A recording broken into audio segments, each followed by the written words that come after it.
Hello viewers, আসসালামু আলাইকুম। আজকে আপনাদের আমি দেখাবো বিভিন্ন ধরনের সবজি দিয়ে কিভাবে সবজি রান্না করতে হয়।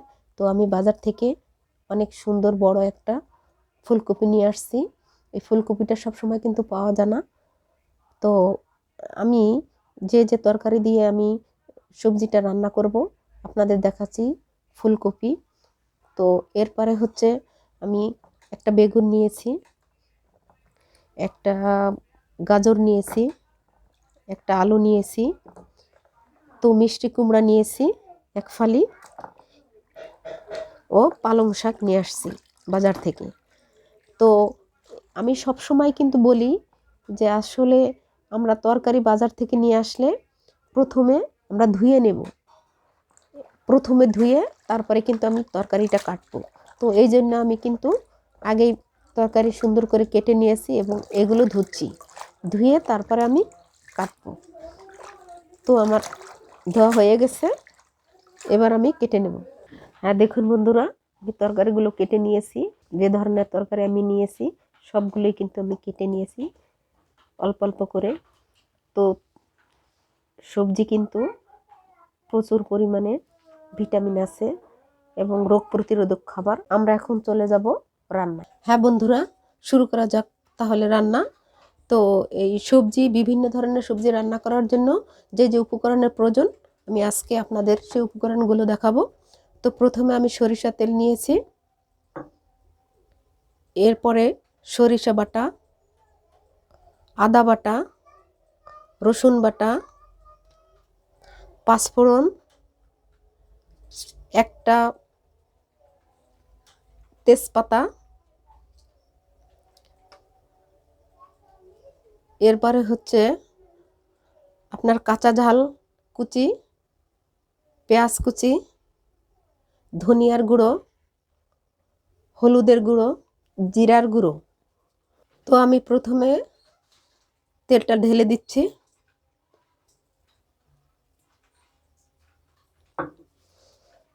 গ্যাসটা অন করে দিচ্ছি, তেলটা গরম হচ্ছে। তো আমি যে সবজিগুলো কেটে রেখেছিলাম সেই সবজিগুলো আপনারা প্রথমে সবজিগুলো ধুয়ে নেবেন সুন্দর করে। দেখেন আমি কত সুন্দর করে পরিষ্কার করে ধুয়ে নিয়েছি, আপনারাও ধুয়ে নেবেন। তো রান্না করার আগে প্রত্যেকটা সবজি এবং প্রত্যেকটা উপকরণ সব গুছিয়ে নিতে হয়, আর তা নাহলে কিন্তু রান্না এলোমেলো হয়ে যায়। তো আমার তেলটা গরম হয়ে গেছে, আমি এখন এই সবজিগুলো ভেজে নেব। তো প্রথমে দিচ্ছি আমি আলু, এরপরে দিচ্ছি আমি বেগুন,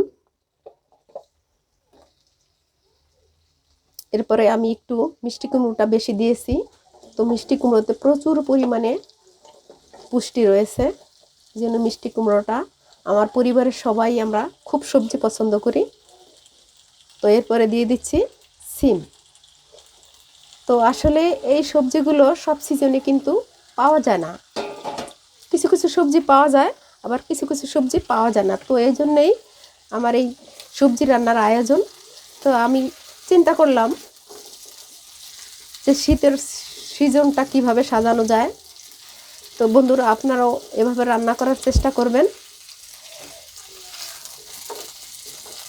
তো দেখুন আমি কিভাবে রান্না করতেছি। তো এবার আমি লবণটা দিয়ে দিচ্ছি। লবণটা দিলে সবজিটা তাড়াতাড়ি সিদ্ধ হয়, এই জন্য আমি পরিমাণ মতো একটু লবণ দিয়েছি। লবণ দিয়ে আমি একটু নেড়ে ছেড়ে নেব, একটু ভাজা ভাজা করে নিচ্ছি। একটু সিদ্ধ হওয়ার জন্য তরকারি একটু ঢেকে দিচ্ছি, তাহলে তাড়াতাড়ি সিদ্ধ হবে। পর আমার ভাজা ভাজা হয়ে গেছে সবজি। তো দেখুন কত সুন্দর ভাজা হয়ে গেছে। তো ভাজা হতে একটু দেরি লাগে, 5 মিনিট আমি রেখে দিয়েছিলাম, এতে সবজিটা সিদ্ধ হয়ে গেছে এবং ভাজা ভাজা হয়ে গেছে। তো এখন আমার সবজিটা ভাজা ভাজা হয়ে গেছে, যেহেতু সেহেতু আমি নামিয়ে নেব। এখন আমি বাকি যে সবজিটা ছিল সেটা আমি সিদ্ধ করতে দেব। সিদ্ধ করার জন্য আমি পানি দিয়েছি 1 কাপ। তো পানি টকবগা হওয়া পর্যন্ত আমি এটা ঢেকে দিচ্ছি। তো পানিটা আমার ফুটে গেছে। এই ফুটন্ত পানির মধ্যে আমি বাকি সবজিগুলো দিয়ে দেব। তো এটা গাজর দিচ্ছি প্রথমে। গাজরটা একটু শক্ত, এই জন্য এটা সিদ্ধ করে নিতে হয়। এরপর আমি দিয়ে দেব ফুলকপি। এরপরে আমি দেব ফুলকপি। সিদ্ধ হওয়ার জন্য 2 মিনিটের জন্য ঢেকে দিচ্ছি। তো হয়ে গেছে আমার ফুলকপি এবং গাজর সিদ্ধ। ঢাকনাটা উঠিয়ে নিচ্ছি। এখন আমি সবজিটা নামিয়ে নেব। এরপরে আমি সবজি রান্না করার জন্য চলে যাচ্ছি। এখন আমি প্রথমে সরিষার তেল দিচ্ছি।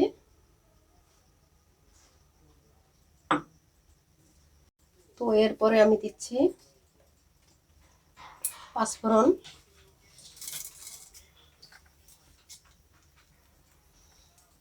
তারপরে দিচ্ছি তেজপাতা, এরপরে দিচ্ছি রসুন বাটা, আদা বাটা, তারপরে দিচ্ছি সরিষা বাটা। তারপরে আমি সব মিশ্রণগুলো দিয়ে দেব।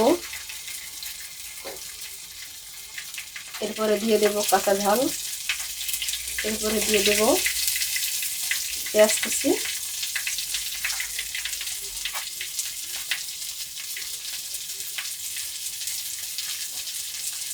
আমি নেড়ে চেড়ে নেব।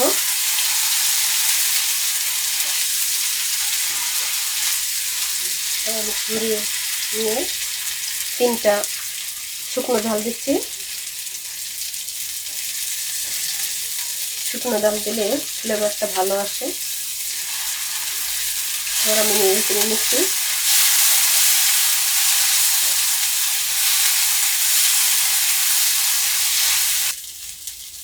জিরার গুঁড়ো 1 চামচ লাগবে।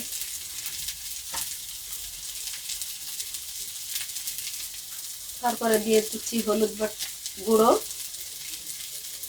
তারপর দিয়ে দিচ্ছি হলুদ গুঁড়ো 1.5 চামচ। পরে আমি নেড়ে চেড়ে নেব। মশলাটা একটু ভেজে নেব। তারপরে আমি মশলাটা একটু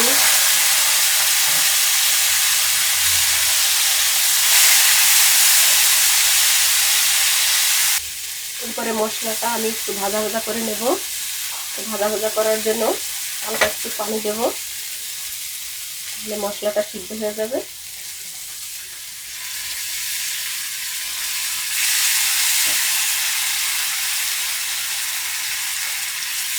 তো বন্ধুরা, আপনারা ট্রাই করবেন বাসায়। আমি কিন্তু এই খাবারটা তৈরি করেছি আমার ডিনারের জন্য। তো আমি সবজি খুবই পছন্দ করি, এটা আমি রুটি দিয়ে খাবো। মশলাটা আমি কষিয়ে নিচ্ছি। সুন্দর একটা ঘ্রাণ আসতেছে, বিশেষ করে সরিষা বাটার ঘ্রাণটা অনেক সুন্দর। এরপরে আমি দিয়ে দেব সেই ভেজে রাখা সবজি। নেড়ে ছেড়ে নেব।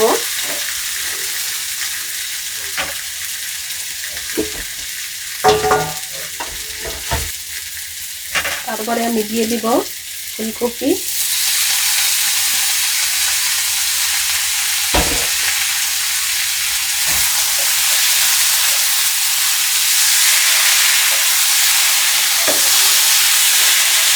এরপরে আমি দিয়ে দিচ্ছি সবচেয়ে সিক্রেট যেই শাক, সেটা হচ্ছে পালং শাক দিয়ে অনেক মজা লাগে। তো আমি পালং শাক দিয়ে দিচ্ছি। পালং শাক দিয়ে আমি একটু নেড়ে চেড়ে নেব।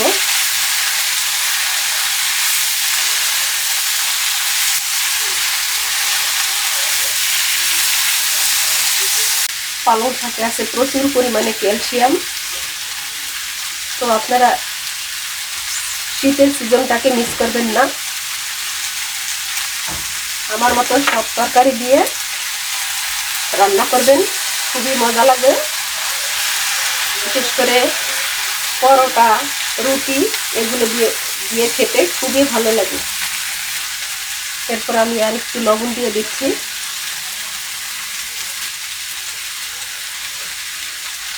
লবণ দিয়ে আমি একটু নেড়ে ফেলে দেবো।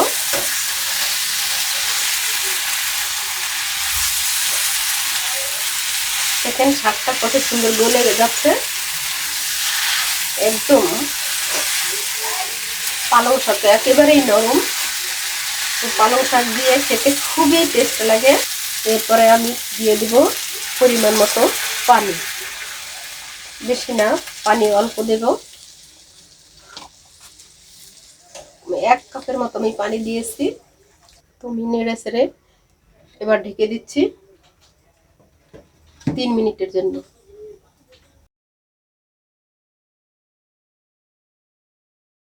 তো এতক্ষণ অপেক্ষা করেছি কখন হবে এই রান্নাটি, তারপরে খাবো। তো এখন দেখুন বন্ধুরা, হয়ে গেছে। কত সুন্দর একটা কালার, এবার ঘ্রাণটাও সুন্দর আসতেছে।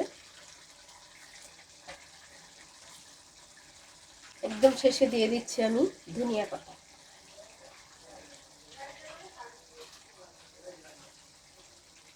দেশি ধনিয়া পাতা, ঘ্রাণটা অনেক সুস্বাদু, ঘ্রাণটা অনেক সুন্দর।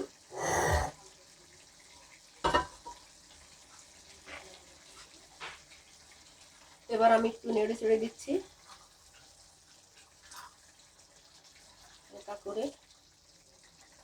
তো দেখুন বন্ধুরা, হয়ে গেছে আমার রান্নাটি। আপনারাও বাসায় ট্রাই করবেন। আমি যেরকম করে রান্না করেছি আপনারাও সেভাবে ট্রাই করবেন আমার রান্নাটি।